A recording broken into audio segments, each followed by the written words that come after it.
I would throw Timberland out, man, and put Pharrell in. So you saying that out of Virginia, Pharrell's a better producer than Timberland? Yes.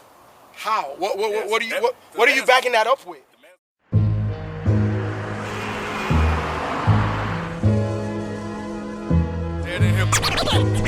Dead in hip-hop conversations. Like sit down, dead in hip-hop. Dead in hip-hop conversations. We're here with Night Wonder. What's good, homie? Peace to the A. Dead in hip-hop.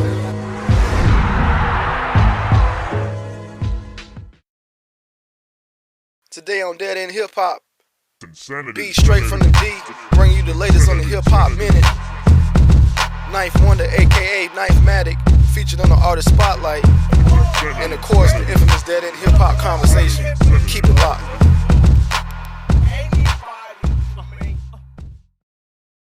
Hip-Hop Minute. Hip-Hop Minute, we got Random Acts coming with Black Milk, Guilty Simpson, and Sean Price on the mic. We got Watch the Throne coming March 1st. Don't forget it, Jay-Z and Kanye West, two geniuses after work, making an album together. Can't miss out on that. Lil Wayne finishing up Carter 4 this week. Look for that to drop sometime in spring. J. Cole, Untitled so far, we don't know, but you know he coming with some hot heat from Friday Night Lights. Ninth Wonder and Jean Grey, I forgot about that. Ninth Wonder's supposed to be working with Jean Grey. They supposed to be doing another album together coming out this summer. That's gonna be hot. And I love Ninth Wonder. And then also we got another Black Milk album after the Random Acts album dropping this month. And then Tribe Called Quest documentary produced by Michael Rappaport. One of the best groups like ever to drop. And we also got Raekwon and Chef coming out, Shaolin vs. Wu-Tang coming out in February. Look for that. February, I want to say February the 8th. Don't get me lying though. And we got Saigon. His album been on shelf for a long time. That's like a detox, almost another detox in the making. We got that. The Greatest Story Never Told by Saigon. Check for that. Produced by Just Blaze. He did like about 10 tracks, 10, 11 tracks on there. So that's going to be hot. Dead in hip-hop. Artist Spotlight. Dead in hip-hop conversations, Atlanta, A3C. We're here with Night Wonder. What's good, homie? Peace to the A. It's good, man. How you feeling? I'm tired. Tired? Yeah, you know, I was here last night, saw everything, man. The show was phenomenal. All the artists that came up did a great job. Culture review, you know, real talk, honest, and straight from the heart. Let me ask you, the A3C, what is it about the A3C that attracts you? That brings you here. A3C keeps you humble. Keeps you honest. It reminds you where you came from. Okay. No matter who you work with, you know. And it's always important for us as artists to quote unquote make it out, to make it past the threshold of, do I have a 9 to 5 or this is my 9 to 5? It is important for us to come back to show the other ones that you can do it. Some festivals, man, some people do festivals and some cats never come back to them. I made it, I don't need to go back. Yeah. It's not setting an example for the ones who's trying. Ninth Wonder, y'all. Yo, listen, look. I'm back on my 5950. M-R-T's and white tees on the grind, I'm surviving. Still on my Madison application, but got it. Weekend handling his, I play my part when it go and got tough. I went and got hard, and when beef came knocking, and each game hot, niggas came like the guard. I hold it down, this is for the duck down squad. A nigga drawing dawn hits.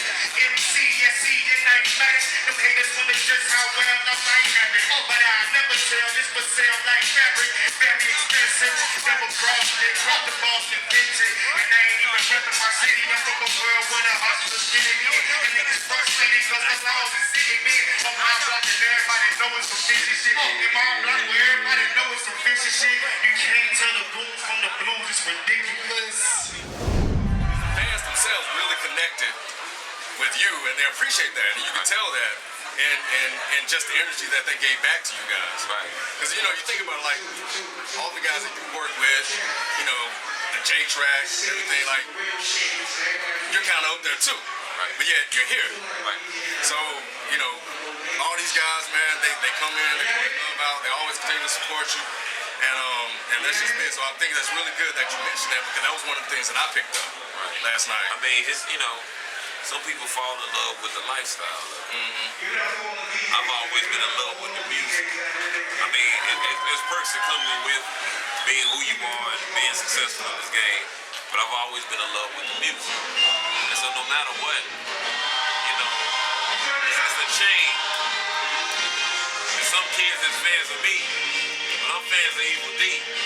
Evil D's fans of somebody, you see what I'm saying? And so that's the beautiful thing you get to see. Because last night I was a kid, like I sat back to, I had to go from Knife One to Buckshot to Patrick was in his room when he was 17. When I first heard he got the props. Like that fast, that jump back 18 years that fast in a flash. Right. And that's the beautiful thing about being cool with your predecessors and knowing your predecessors. And you know, A3C makes that happen. And seeing that, you mentioned that again. That was also another thing that I saw that, like, you guys also relish and love the music. Like, when tracks come on, you guys rock and bob in your head. And you just mentioned you guys come back as fans of the music and other artists, shouting out people like EVD and showing you love to your predecessors. And the beautiful thing is they showing love back. What's it like to have like a legend like Buckshot, you know, show all of that love to you? Because I know you guys did that project. What is that like? How does it feel? It's always humbling, man. It's always. I live a dream life. You know what I'm saying? I live a dream life. Like, I know people that get it right or wrong to live the life that I lived in 7 years. And I don't take it for granted. It could be taken away tomorrow. But I live for the fact that hip-hop is in my veins. You know what I'm saying? Like, I love it regardless if I'm, you know, if I wasn't who I was, I'd be a kid out here. Okay. That's real. You know what I'm saying? You know, been in the privilege down here to come to this. You know what I'm saying? We got the away DJ ready. 1 minute. 1, 2, hip hop's in the building now. Hasn't really been able to Right. get on And the see, radio. that's the only edge. That's the only edge I would give you, Rap, on Dre and Dilla is that Dre, he pretty much built his career off the mainstream, which Jay Dilla didn't really have a mainstream push and still considered great by other great producers. Pharrell's one of them. Pharrell said that's the best producer. Yeah, Pharrell even said. I would throw Timbaland out, man, and put Pharrell in. Whoa. Whenever, So you saying Yes. that out of Virginia, Pharrell's a better producer than Timbaland? Yes. How? What are you backing that up with? The man's artistic, man. And Timbaland isn't? And Timbaland has not created careers for Aaliyah, career? Where's the careers Genuine, now, though? Missy, Nelly Furtado. He revived Justin Timberlake. Are you serious? Come on, man.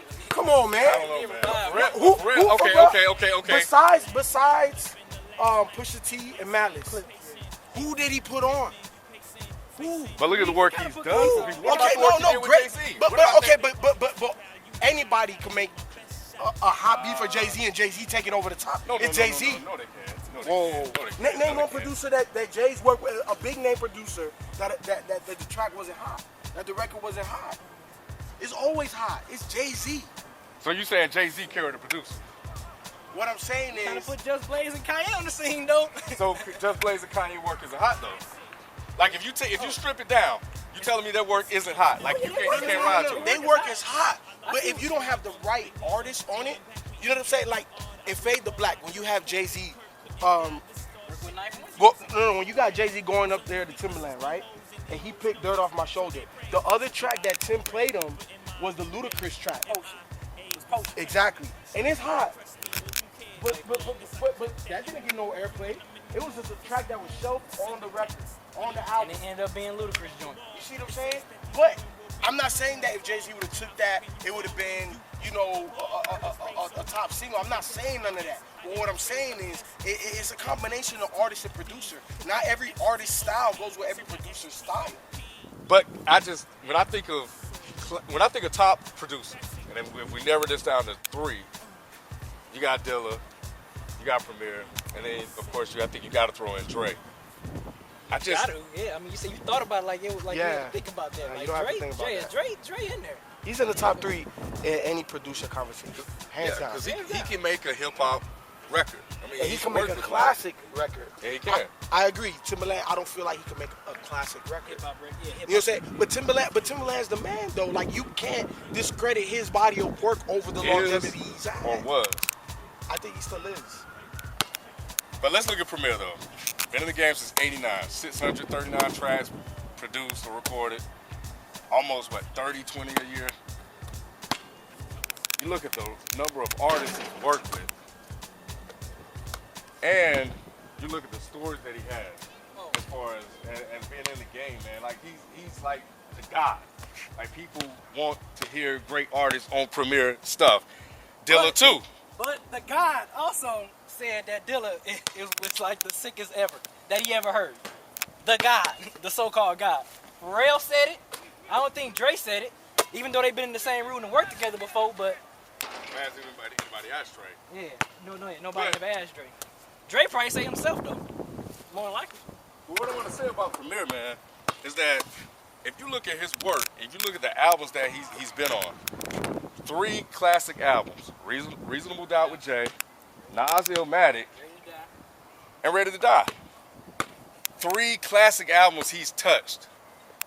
I know y'all all go into classic albums because then y'all don't even because Dre almost everything Dre touches classic. So then you don't want to go there. You say Relapse is classic? Nah, Relapse isn't classic, but did he almost really touch that though? Huh? Yeah, I don't even know. They're from track 1 to track 20. What's the one? Next episode. You know what I'm saying? That stuff is classic, man. That's what the best producers in hip hop do. So Dilla You know what I'm saying? has no classic albums to his credit. What about the early tribe work that a lot of people probably don't even know he did a lot of that stuff. Yeah, Dilla didn't get what he didn't start doing tribe stuff to Beats, Rhymes, and Life and Love Moment. He didn't do their first 3 albums. That was all done by Q-Tip and Ali Shahi Muhammad. The first 3. But 2 of Tribe Called Quest's biggest, like 2 or 3 of them I can say, biggest singles. One of them was produced by Jay Dilla. So why would Find Jay a Way? Dilla be the greatest of all time? said- Over Timberland, forget Timberland. Over Dre. You said forget Timberland. Yeah, throw Timberland out, Why man. you dissing Timberland like I that? can't throw him out just I can't throw him out diss just like Timberland that. like that, man. Come on, man, Timberland. I know, man, but I just He you said know throw what, him man? out, This throw him work, out. man. These Throw last him 3 out. albums, these last 3 songs, man. We all knew about Timberland. We all knew about Premier, Dre. Is Dilla's work, is Dilla's legacy carried by his death? Let's like, is that what made him great, or is that what augmented him to the greatness of everybody in this day and age? Because at least as far as I know, people weren't screaming Dilla's name. You said people weren't screaming his name? Not like they are now. Really? You don't think so? No. I don't think so. You from the D though. I know cats that ain't from the D that was screaming Dilla before he even passed though. So I mean, a lot of cats. I mean, just a lot of regular cats like us.